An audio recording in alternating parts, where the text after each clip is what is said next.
Friends, एक बार फिर आपको बहुत स्वागत है आपके अपने यूट्यूब चैनल डीएलएड वाला में। और डीएलएड सेकेंड सेमेस्टर की पीवाईक्यू सीरीज़ को एक कदम और आगे बढ़ाते हुए आज हम आपके लिए यहाँ पर लेकर हाजिर हैं 2023 के हिंदी के प्रश्न पत्र को, जो कि आपका 25 अंक का रहता है और इसमें आपको केवल 1 घंटे का समय मिलता है। सबसे पहले आपको बताइएगा, अब यहाँ पर ऑब्जेक्टिव क्वेश्चन की जो सीरीज़ है वो चल रही है। इसके बाद एक सब्जेक्ट का केवल इंग्लिश का जो पेपर है वो आपका बचा हुआ है। उसके बाद आपके फिर जो आती लघु उत्तर प्रश्न है वो भी अब स्टार्ट होने जा रहे हैं। तो जितने भी नए भाई बहन तुरंत चैनल को सब्सक्राइब करके बेल आइकन को प्रेस करें। इसके साथ ही आपके सभी सब्जेक्ट की अलग अलग जो प्लेलिस्ट है वो चैनल पर बना दी गई, तो चैनल पर जाकर आप प्रीवियस क्लासेस को जरूर अटेंड कर लें, जो कि आपकी परीक्षाओं के लिए बहुत ही ज़्यादा इंपॉर्टेंट होने वाली हैं। क्योंकि परीक्षा में पिछले वर्षों के जो हल प्रश्न पत्र होते हैं वहाँ से क्वेश्चन काफ़ी ज़्यादा रिपीट होते हैं प्रत्येक बार परीक्षा में, तो वही प्रश्न पत्र यहाँ पर आपको सॉल्व कराया जा रहे हैं जो कि पुराने पिछले वर्षों के हैं। ठीक है, तो ज़्यादा टाइम ना वेस्ट करते हुए आज की इस क्लास को स्टार्ट करते हैं।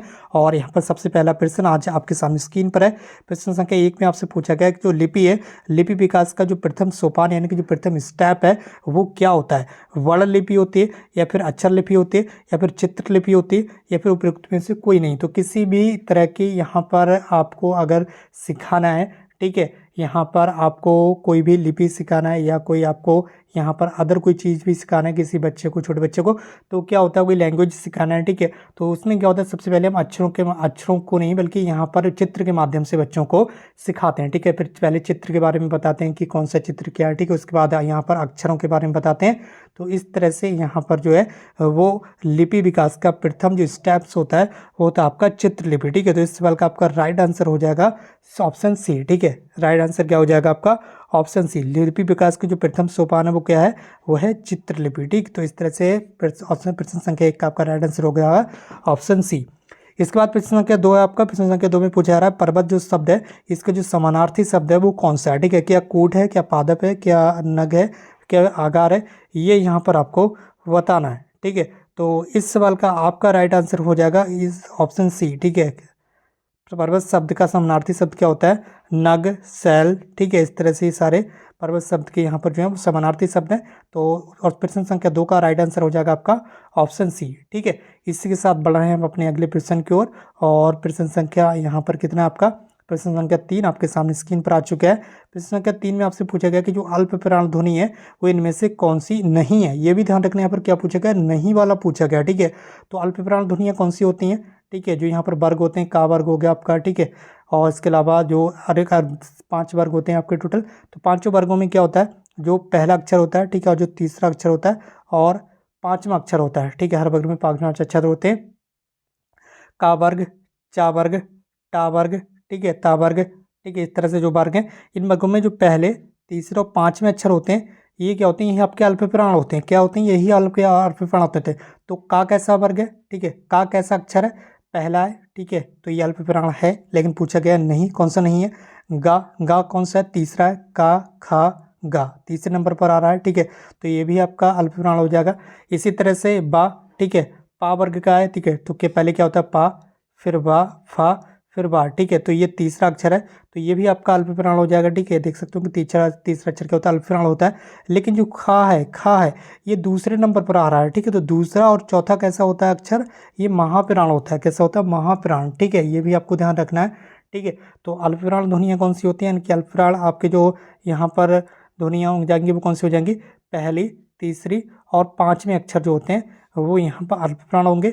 इसके अलावा जो बचे दूसरे और चौथे नंबर के, दूसरे और चौथे नंबर की आपके महाप्राण हो जाएंगे। तो जो खा आपका आ रहा है, ठीक है, खा ध्वनि आ रही है, ठीक है, ये आपका यहाँ पर महाप्राण में आ जाएगा, ये दूसरे नंबर पर आ रहा है। ठीक है, का के बाद खा आता है, ठीक है, तो खा दूसरे नंबर पर है। तो दूसरा और चौथा क्या होता है, आपका महाप्राण होता है, ये आपको ध्यान रखना है। तो इस सवाल का आपका राइट आंसर हो जाएगा। अब आपको बताने की आवश्यकता है नहीं।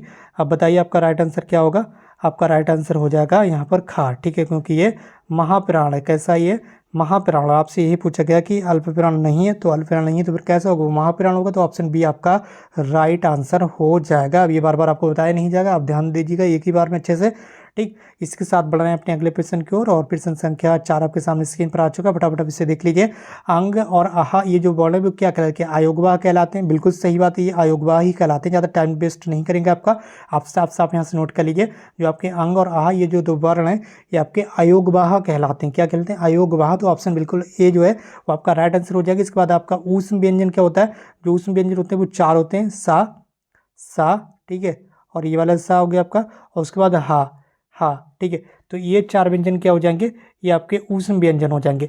स्पर्श व्यंजन अभी मैंने आपको बताया इनकी संख्या 25 होती है, ठीक है। 25 होती है। का वर्ग के 5 व्यंजन, इसके बाद होता है आपका चा वर्ग, टा वर्ग, ता वर्ग और पा वर्ग। इन पांचों वर्गों में 5-5 होते हैं व्यंजन, ठीक है। 5-5 व्यंजन होते हैं। तो ये टोटल 5-5 25 होते हैं। तो ये टोटल आपके 25 स्पर्श व्यंजन रहते हैं। स्वर आपको पता ही होगा, ठीक है। स्वर के बारे में तो आपको बताने की आवश्यकता है नहीं, आप इतने भोले वाले हैं नहीं, छोटे बच्चों को भी पता होता है स्वर क्या होता है, ठीक है।